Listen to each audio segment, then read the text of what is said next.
Hello, Year 12, and it's time to start reading some Nietzsche. Now, hopefully, the video that we just watched gave you some great context, and you'll be able to understand a few more of these concepts that we're going to talk about in a couple of minutes. What are we going to do today? Well, we want to become familiar with the historical context of Nietzsche's writing. But I think when we talk about historical context, we're not talking about him in amidst, or well, him amongst other philosophers. What we're talking about is his own kind of other ideas and his own thinking before he arrived at the concepts brought up in the book that we're reading, which is called Beyond Good and Evil. So we're going to become familiar with the historical context of Nietzsche's writing and then familiarize ourselves with Nietzsche's study of moral evolution. Because the first section that we read is basically an outline of some of the things that happened to us as morality evolved throughout time. All right, so what are our success criteria? Well, the first one is the usual one. We need to name, define, and interrelate key terms. Then we need to look at some prior assumptions, which is what I mean by the historical context of Nietzsche's writing. So we need to explore the prior assumptions made by Nietzsche before we encounter the text. And then we need to look at his very negative view about contemporary European morality at his time. And we'll be able to understand that quite easily once you score yourself and then you draw a picture of an animal that lives in a herd animal, because that will become a great visual reference for a lot of his theory. So can you score yourself on these three success criteria? And then can you pretty please with the cherry on top, go ahead and draw me an animal that lives in a herd. Thank you. All right, so let's get into some historical context. Here is Nietzsche. And we've watched the video so we understand where he's brought up and what kind of lifestyle he lived and his overall thinking, and we understood the trouble of his mental illness and his physical illnesses as well. So let's just get into some of the assumptions that he's made about philosophy before we end up reading the book. Okay, so the first things first, Nietzsche rejects what Aristotle and Socrates have been positing. He doesn't believe that there are any kind of absolute values or external reference points for these absolute values. They just don't exist. All that really exists is the perspective of different humans, which means that if you follow that through logically, people therefore are looking to establish power, either in groups, but mainly as individuals. Oh, actually, that's a bit unfair. People in groups or individuals equally are looking to assert their power, which or their need for power over others, because they come from a subjective perspective and they are looking to make sure that their will or their what is will? That's a pretty important question. But for now, I'll just say their will is the will that has control over the world and has control of what happens. So that's probably really important. You need to take a note. So I mentioned this concept of will. What is will? Will is kind of like a drive, kind of like a power, kind of like a inner state. It's something that belongs to an individual, and it is kind of like a power or driving force would be the best way to explain it, to get things done, to make action happen. And that's why he says that because you come from a subjective perspective, all you really know is your own will, and will needs to actualize itself through action. It needs to happen through actions. So therefore, when I say that a person is looking for power or dominance, that's simply because that power or dominance allows them to enact their will, to enforce their will on the rest of society, which comes from the fact that they are radically subjective, okay? So maybe there's a good point to start taking some notes. Maybe that explains this drive for power a little bit more.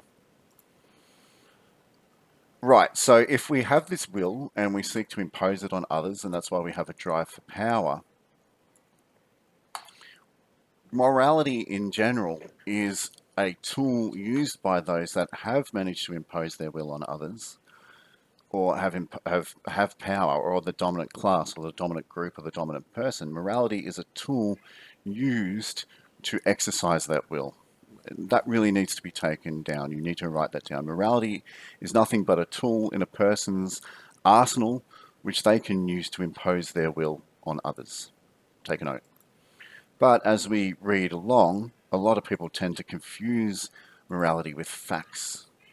That's because we've been psychologically, not brainwashed, but it's over generations and generations of history evolving, we've kind of internalized certain types of moralities, and the nature of the morality, or the way the morality works, leads us to believe that these kind of morals, or this morality, is fact, when in effect it's not. It's just something used by the dominant person or the dominant group to enforce their will or their control or their power over you. Okay? So he doesn't believe in facts. He just believes that basically morality is a manifestation of your willpower, or your will to dominate over others, or your will to be in control and exercise what you want to do to achieve what you need to do through others. There's probably a better way to think of will. Basically, to say will isn't always just a negative concept. It's not some kind of nefarious domination all the time, though in many cases it is. Willpower is basically being able to assert your drive, your motivation, your wishes, and your wants onto the rest of the world through others, which you need some kind of domination to do. All right? That would be a really good way to think about it. It's about basically achieving what you want through others, which requires the domination of others. Okay? Take a note. So I've given you all these definitions of will, but that would make sense, because then you'd understand why morality tends to be used as a tool for allowing people to exert their will over the other groups, right? And this says this is why morality tends to change over time, because different types of people throughout history have had different kinds of wills, or they've arrived at different circumstances in history where they need to exercise morality in a different way in order to exercise their own will. So there's two things that we can argue. The first being that their own mentality, or their own will in and of themselves, requires a different morality. That should be noted. And the last thing would be that society has provided different historical circumstances, which means morality has to function differently in order for the will to dominate over others, okay, or the will of some to dominate over others. So historical circumstances require different morality to exercise the will, and sometimes the will is just different, so it requires a different morality. Take a note. So here's my picture: to exercise the needs of the people who want to impose their will over others. But he basically says, well, what happens when the morality of a particular period of history brings everyone down to the level of the herd and makes people mediocre, makes them average? What happens when morality ends up being, this is a particular niche way of thinking, but where the herd becomes the dominant class, and the herd wants to exercise its will over everybody else. So in turn, it brings everybody down to the level of the herd. Take a note. Now, Nietzsche thought very, very much that it wasn't just Christianity, which of course he attacks big time, that really celebrated a morality that imposed mediocrity onto humanity. He also thought other more secular versions of Christianity, like democracy, and he was against communism and socialism and so forth. He always thought that anything that kind of strives for like equality, especially equality in rights or equality in representation, which is what he saw democracy as, that has the ability to make human nature boring and bland, because it brings down those that have the ability to rise up above the herd. It brings them down to the herd. Okay, take a note. Right, and with this historical context, it's pretty easy now to understand where Beyond Good and Evil is coming from. Now, Beyond Good and Evil, many have argued that that's a text that is really trying to get people to move past kind of morality based on good and evil, where the concepts of good and evil are no longer part of our moral thinking. That's what the general aim is, and obviously there's a lot more to it than that. It's much more sophisticated. But for now, I think that's all we need to know in order to get the rest of the introduction, okay? So he dismisses a lot of philosophers, except there's Neitzsche himself, but he dismisses a lot of philosophers as being kind of pedestrian, bland, conventional thinkers that are just trying to reinforce the herd mentality. And he starts celebrating people who he thinks are free spirits. Free spirits that realize that their role is not to seek excuses for the herd mentality or the herd morality. They're there to realize that in an age of science where God is dead, it's time now to start creating or forging your own values. The free spirit is somebody who says, I'm going to make my own morality or my own values. And they're the people who he celebrates. And he does acknowledge that even though we're at a unique period of history, there have been people in the past who have basically gone ahead and been the free spirit that have forged their own value system and their own morality. And he celebrates them, and he kind of says, these are good people. These are people that you could use as examples for how we could live life today. Okay, so take a note. It's important to notice that these people are not people that seek the comfort of the herd. They're not looking to live a comfortable lifestyle. They're ready to embrace the risks and the dangers that this kind of free-spirited, creative, moral adventure takes on board, because there's no certainty. Only the herd provides you with certainty. When you realize that you're involved in this Nietzschean project of what we would call nihilism, nothing matters anymore, nihilism, nothing means anything. So therefore you have to create your own meaning, but doing so is really dangerous. It doesn't provide you with that safety and security that other moral or religious frameworks have provided. So these people are people that reject comfort and reject certainty, and they take on board the dangers of creating their own kind of moral lifestyle and their own kind of moral logic. And that's really worth noting. So we are now going to read for the next 3 sections. We're going to read part 5, which is titled "On the Nature of Natural History," on the nature of natural history and morals. And only in this video we're going to cover section 99. The next video will cover the other 2 sections from this section, okay? From part 5. So instead of me going through and pointing everything out the way that I used to, I'm just going to give you visual reference points to some of the key concepts. And I'll read along just to speed things up, because I think when we do summary video, it can slow us down a little bit. So inasmuch as ever since there have been human beings, there have also been human herds. That's why you had to draw the herd animal for your APK. And these herds are referred to as family groups, communities, tribes, nations, states, and churches. And always very many who obey compared with the very small number of those who commanded or command.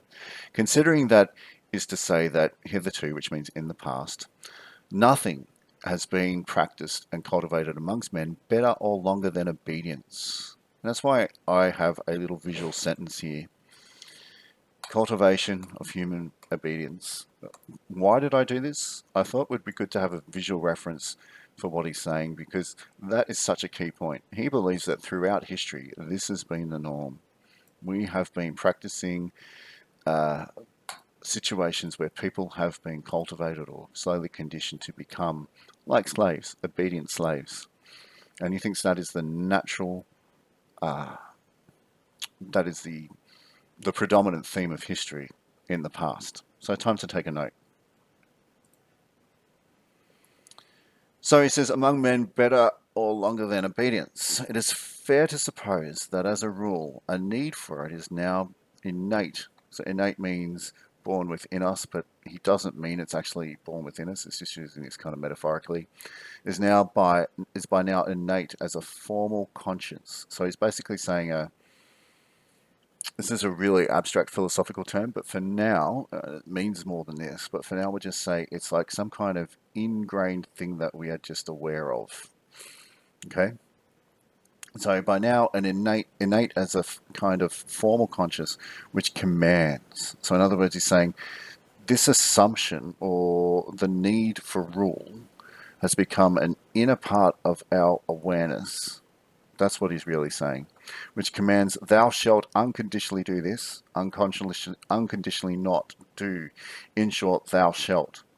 So what he's saying is, because we've cultivated obedience over such a long period of time, it's almost like we have it ingrained in us psychologically. It's almost like we're born with it, though we're not. That we have a need to look for and find thou shalts, because that's how we conceive of reality. It is a need, just like air is a need. Okay? And so we kind of look for morality based on thou shalts, because it's based on our long history of being conditioned into obedience. Take a note. All right. So this need seeks to be satisfied and to fill out its form with content. I love this little sentence here. Okay. So what he's saying is that if we say thou shalt not kill, that's not necessarily an absolute. He's saying that the form of the thou shalt is looking for something to fill it up. You know, that's why the thou shalts are different across different cultures. But in the main, you do find similarities across different cultures where you have rules that are based on thou shalts or thou shalt not. So he's basically saying the form, which is a moral rule that starts with a thou shalt and something else follows, is there. It's ingrained in our collective unconscious, or our formal conscience, and we seek to fill it. We seek to make rules based on the thou shalt formula. Take a note. All right. So this need seeks to be satisfied and to fill out its form with content. In doing so, it grasps about wildly, according to the degree of its strength, impatience, and tension, with little discrimination, as a crude, and he does think it's really kind of barbaric and just backwards. Crude kind of means backwards. As a crude appetite, and accepts whatever any commander, parent, teacher, law, class, prejudice, public opinion shouts in its ear. So our need to find thou shalts is filled by content, and we're looking for anyone to fill that content, and here are those content fillers, the actual people that are in charge of our society. All right. The strange narrowness of human evolution, its hesitations, its delays, its frequent retrogressions. Retrogression means we go back on any progress that we've made, and rotations are due to the fact that the herd instinct of obedience has been inherited best and at the expense of the art of commanding. So what he's saying is that amongst human beings, we have inherited the herd instinct to obey, right? We haven't really inherited the instinct to lead. We've inherited it to obey. And this explains what, like the visual representation of something I've got here. I mean, imagine metaphorically we devolve and then evolve, and then we go through the cycle again, devolving, evolving. And that's what he's saying about these retrogradations and rotations, that as society we tend to regress culturally and then we go build it back up. But this is all because what's cultivated or built amongst us psychologically is a need to obey, and all the instincts and morality based on the need to obey, all right? Which he calls the herd mentality, the mentality of the scared herd that wants to follow a leader and be safe and comfortable. Take a note. So then he says something pretty clever, like, you know, if you follow this if you follow this conclusion logically, well, hang on, that means that you wouldn't have any commanders, because everyone had been, you know, indoctrinated into the herd mentality. So let's see what he says about that. Due to the fact that the herd instincts are beat everything. If we think of this instinct taken to its ultimate extravagance, there would be no commanders or independent men at all. Or, if they existed, they would suffer from a bad conscience, and in order to be able to command would have to practice the deceit upon themselves. The deceit, that is, that they too were only obeying. This state of things is usually exists in Europe today, and I call it the moral hypocrisy of the commanders. And here's an example of the moral hypocrisy of the commanders, okay? Julius Caesar, he would have thought as a great man. He would have thought Julius Caesar as a man who accepted his will to be and will to power, sought to actualize itself through, you know, conquest and through an assertion over the rest of Rome, and did it and made it happen. He didn't really hide behind any kind of other forms of morality or any other master. He basically accepted that he would be the master, went ahead and did it. Whereas when we look at democracies or politicians in democracies, they always say that they are subject to the will of the people. Or in constitutional democracies where we have a constitution, they are subject to the laws of the constitution and the laws outlined in the constitution. And he's saying this is a deceit because really you're in charge, you're the ruler, you're the leader. You're just pretending to obey these other externalities so that way you can fit with the herd mentality. And the same goes for Christianity and the Pope. I mean, the Pope will argue that he's subject to the will of God, but Neitzsche would say, no, you're not. You're just pretending. This is what I call the hypocrisy of the commanders. You really are in charge and you know it and you're doing it, but you pretend to be just like the rest of the herd by looking for something external to be in charge of you when it's really not. Take a note.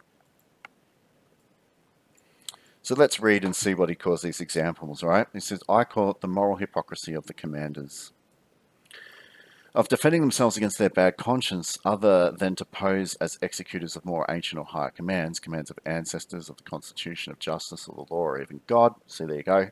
It's basically said, this is it. This is what a lot of people in power pretend to be commanded by, but really they're not. Or even borrow herd maxims from the herd's way of thinking and appear the first servant of the people, i.e. he's criticizing democracy here. For example, or as instruments of the common good.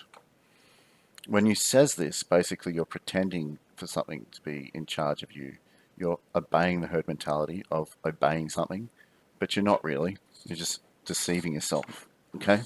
On the other hand, the herdman in Europe today makes himself out to be the only permissible kind of man and glorifies the qualities through which he is tame, peaceable, and useful to the herd as real human virtues, namely public spirit, benevolence, consideration, industriousness, moderation, modesty, forbearance, and pity.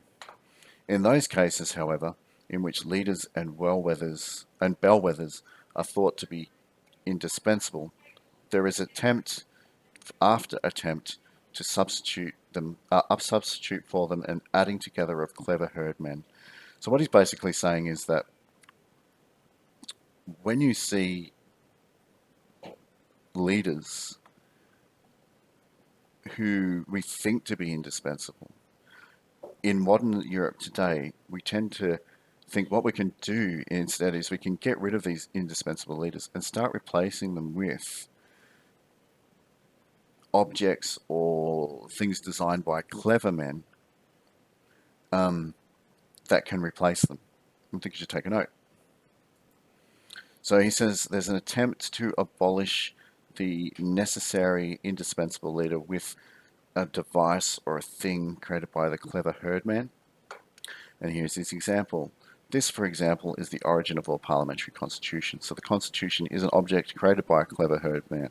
Okay, maybe I'll tell you this now because it's an important thing to know. You see, there was a degree of objectivity to Neitzsche. Neitzsche did acknowledge that herd mentalities, or people that fell into the herd, in order to survive, had to be more cunning and had to be much more intelligent than people who came from other moral systems. And we'll look at them later. We'll look at slave morality versus master morality.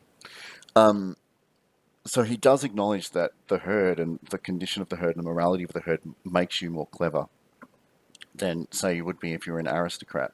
An aristocrat kind of affirms life or acts in life just by the whim or their whimsical kind of attitude, which means if you look up the word whimsical, caprice, you'll know what I'm talking about. Whereas the clever man is much more calculated and intelligent in the way that he operates. So let's keep reading.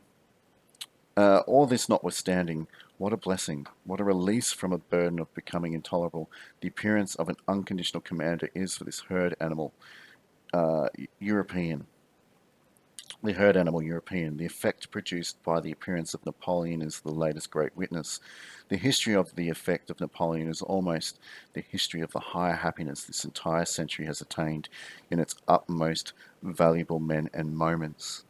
So what he's saying is Napoleon was one of these leaders who didn't practice self-deceit. He took things on board, he led, he imposed his will through others, and he did great things, because that's very essential to Neitzsche. The herd mentality drags people back down to a level where you can't do great things. Whereas Napoleon did do great things, and Napoleon did them because he didn't let the herd hold him back.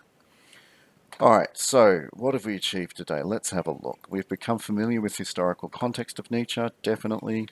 Then we familiarized ourselves with Neitzsche's study of morality. We looked at many different terms, and probably the most important ones were the herd mentality and the will. Alright? We did explore prior assumptions made by Neitzsche before we started reading Beyond Good and Evil, and we did come to a point where we could see that he makes very negative judgments on Christian morality or any kind of morality that seeks to bring people down to the same level, or that seeks to reward certain qualities that allow the herd to feel comfortable and protected. Okay? So if you can understand all of everything that I just said, and you understand now why I got you to draw a herd animal, then you'd clearly be at a 4 for these. If not, you need to come and ask me some questions. Okay? Cheers.